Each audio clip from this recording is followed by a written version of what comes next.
ஆண்டவர் கொடுக்கிற நல்ல வாக்கு தத்துவம், நான் உனக்கு ஒரு முடிவை கொண்டு வருவேன். உன்னுடைய சகல சூழ்நிலைக்கும் பிரச்சனைக்கும் ஒரு முடிவை நான் கொண்டு வருகிறேன். நிச்சயமாகவே முடிவு உண்டு. உன் நம்பிக்கை வீண் போகாது.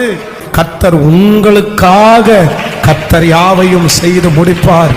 அந்த பிரச்சனையை முடிவிற்கு கொண்டு வருவார். உங்களை அறிஞ்ச நாளிலிருந்து உங்களை தவிர வேற யாரையும் கையெடுக்கல. ஆனா எனக்காக என் பிள்ளைக்கு இறங்குங்க, எனக்காக என்னுடைய கணவனாருக்கு இறங்குங்க, எனக்காக என் குடும்பத்திற்கு சத்தத்தை உயர்த்தி நீங்க ஜெபிக்க ஜெபிக்க கர்த்தர் கேட்கிறார்.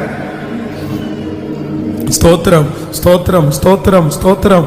ஆமென். ஜெபம் பண்ணிட்டே ஹல்லேலூயா ஸ்தோத்திரம். உங்க சத்தம் அப்படியே வான பரியந்தம் எட்டட்டும். உன்னுடைய முகத்தை பார்த்து, உன்னுடைய ஜெபத்தை பார்த்து அற்புதம் செய்கிற கர்த்தராய் இருக்கிறீர். நாங்க நம்புகிறோம், விசுவாசிக்கிறோம். ஆண்டவரே, என்னை கொண்டு அந்த மகா பெரிய அற்புதத்தை நீர் செய்ய போகிறதற்காய் ஸ்தோத்திரம்.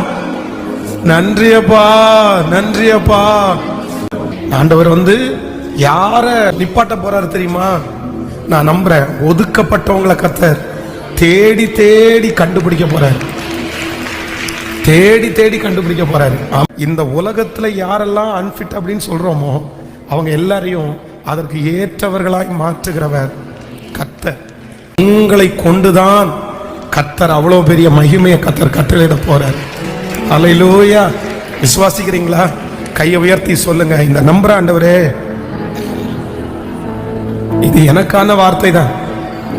சொல்லுங்க, இது எனக்கான வார்த்தை தான், இது எனக்கான வார்த்தை தான்.